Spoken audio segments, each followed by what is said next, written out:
حضرت معاویہ رضی اللہ تعالیٰ عنہ کے سلسلے میں یہ بچہ سوال کر رہا ہے اور کہتا ہے کہ نعوذ باللہ وہ منافق ہو گئے تھے، اور منافق تھے وہ، یا وہ صحابی نہیں تھے، یا اس طرح کی باتیں. تو میں ایک بات یہ کہہ رہا ہوں، حضرت معاویہ کے سلسلے میں آپ زیادہ جانتے ہیں ان کو یا حضرت علی زیادہ جانتے تھے؟ حضرت علی سے ان کی لڑائی ہوئی، وہ زیادہ جانتے تھے یا آپ زیادہ جانتے ہیں؟ حضرت حسن زیادہ جانتے تھے یا آپ زیادہ جانتے ہیں؟ حسن کے نانا زیادہ جانتے تھے یا آپ زیادہ جانتے ہیں؟ حضرت معاویہ صحابی ہیں اور حضرت علی سمیت پوری جماعت صحابہ نے ان کو صحابی مانا ہے. صرف یہی نہیں، ہم تو قرآن کا حوالہ دے رہے ہیں، پوری جماعت صحابہ نے ان کو صحابی مانا ہے. حضرت عبداللہ ابن عباس نے کیا کہا؟ دعہو، بخاری شریف کے الفاظ، فَإِنَّهُ قَدْ صَحِبَ النَّبِيَّ صلی اللہ علیہ وسلم، وہ اللہ کے پیغمبر کے صحابی ہیں. خبردار، کہیں فرمایا کہ وہ مجتہد ہیں. حضرت معاویہ کے سلسلے میں یوں ہی ہوا میں فیر کرو گے.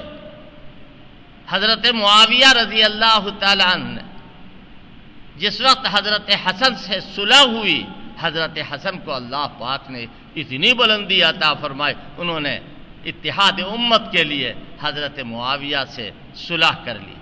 کوئی ایسا نہیں بچا کہ جس نے حضرت معاویہ کے ہاتھ پر بیعت نہ کی، اور کسی صحابی نے کبھی بھی انکار نہیں کیا حضرت معاویہ کی صحابیت کا. کوئی آدمی اگر حضرت معاویہ کے سلسلے کوئی بات کہتا تو ہم تو فوراً یہی جواب دیتے، وہ صحابی تھے. امام بخاری نے حضرت معاویہ کے فضائل و مناقب میں کوئی لمبی روایتیں نہیں پیش کی. غور سے سنیے گا اس بات کو.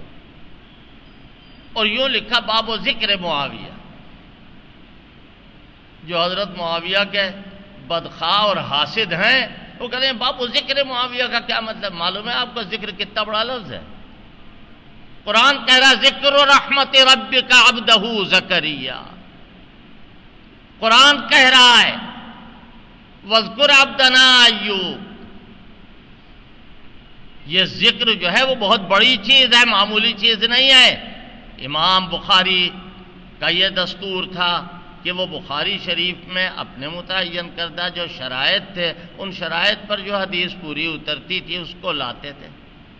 حضرت معاویہ رضی اللہ تعالیٰ عنہ کے فضائل و مناقب میں کیا یہ بات کم ہے کہ امام بخاری نے اپنی صحیح میں لکھا ہے اول جیش یغزون البحر، کہ جو پہلی مرتبہ کشتی سے جہاد کرے گا، سمندر سے جا کر کے جہاد کرے گا، اس کے گناہ معاف.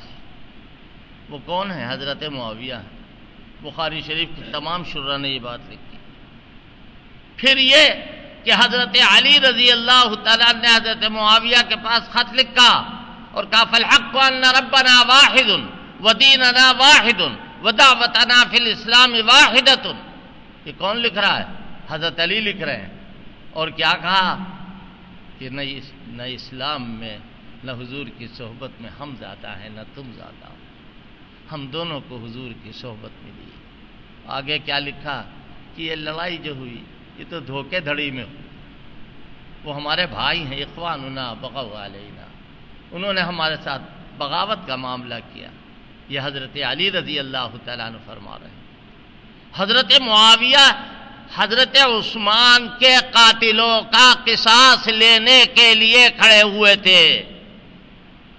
اور اگر یہ بات غلط ہے تو جب روم کے حاکم نے کہا کہ معاویہ ہمارے پاس آ جاؤ، ہم دونوں مل کے علی کو قلع قمع کریں، تو حضرت معاویہ سامنے آئے اور کہا او رومی کتے، کان کھول کے سن لے، اگر تو نے آنکھیں نیلی پیلی کی تو علی کے لشکر سے جو پہلا مجاہد سامنے آئے گا، پہلا سپاہی سامنے آئے گا، اس کا نام معاویہ ابن ابی سفیان ہو. حضرت معاویہ غزوہ حنین میں حضرت معاویہ شریک ہوئے حضور کے ساتھ، اور یہی نہیں ہے کہ جتنے بھی، یہ تو قرآن کی آیت ہے، آپ لوگ اپنے اپنے گھر پر ترجمے میں جا کے ذرا دیکھیے. میں حوالہ دے رہا ہوں سورہ توبہ 10واں پارہ، آدھے سے کچھ پہلے 10واں پارہ کہہ رہے ہیں تو شاید کوئی خفا ہو جائے کہ یہ پارہ کہاں سے آ گیا، یہ پارہ کہاں سے آ گیا. پارے تو آپ نے بھی لکھے، پارے تو آپ نے بھی لکھے بھیا، یہ یاد کرنے کے لیے، یہ تلاوت کرنے کے لیے ہے. اور پھر بقول مفتی تقی عثمانی کی میری ان سے گفتگو ہوئی، بات چیت ہوئی، مدینہ منورہ میں ملاقات ہوئی. اللہ ان کو اچھا رکھے، خوش رکھے، ہر بلا ہر مصیبت سے بچائے. انہوں نے کہا دیکھو بھائی، قرآن میں چھیڑ چھاڑ نہ کرنا، قرآن میں چھیڑ چھاڑ نہ کرنا، ورنہ قرآن مجید کے اندر تحریف کا دروازہ کھل جائے گا.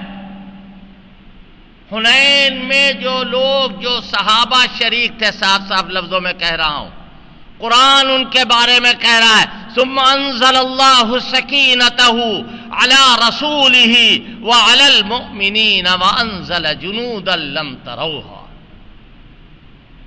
کہ یہ وہ لوگ جن کے پیر اکھڑ گئے تھے، وہ لوگ جو خوش ہونے لگے تھے، اللہ تعالیٰ نے ان کی نصرت کے لیے ایسا لشکر بھیج دیا کہ جس کو تم نہیں دیکھ رہے تھے. اور ایک خاص چیز جو پہلے بیان کی ہے، ثم انزل اللہ سکینتہ، اللہ نے ان پر سکینہ اتارا. ارے ڈوب کے مرو،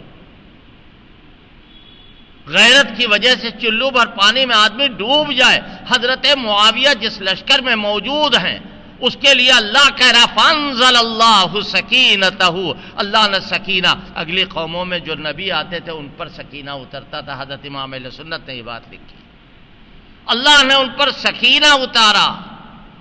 اور اسی طرح دوسرے غزوے میں، جس کو غزوہ طائف کہہ لیجئے یا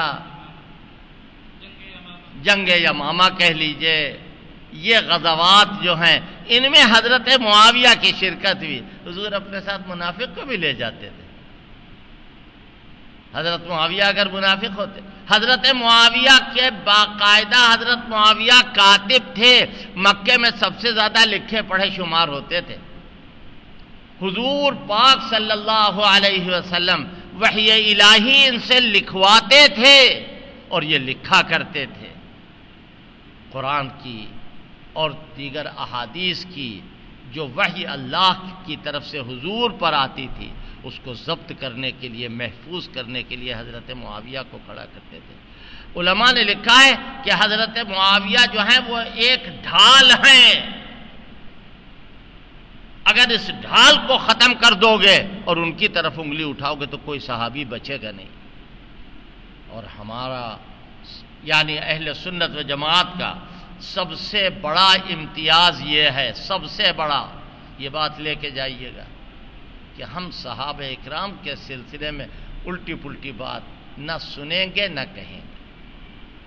صحابہ اکرام میں چاہے کسی کا نام ہو بخاری میں یا نہ ہو، 50 نہیں 1000 صحابہ ایسے ہیں کہ جن کا نام نہیں ہے. ہم کہتے نہ ہو، اگر وہ صحابی ہیں تو پوری کائنات میں نبیوں کے بعد اپنے بعد والوں سے افضل.